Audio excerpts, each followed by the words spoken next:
Hello guys, good afternoon everyone.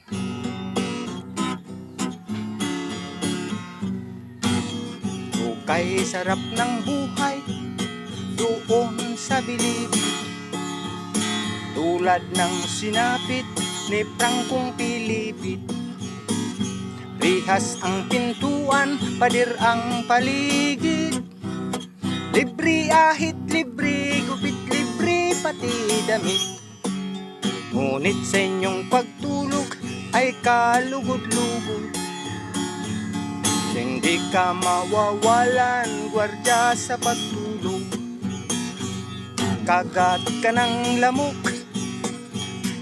kagat ka ng pulgas, kamot ka ng kamot, ambus ka ng surot.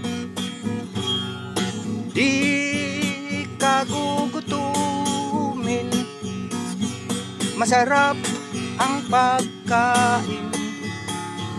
Sa almusal, lumang tinapay, kaping sakdal tabang. Sa pananghalian, panis pa ang ulam. Anong sarap sa hapunan, munggong amoy kanal. At kung ika'y tapos na sa iyong karira, malapad na diploma, pari ang may dala. Ngunit sa inyong graduation, silya elektrika. Ngunit sa inyong graduation, silya elektrika.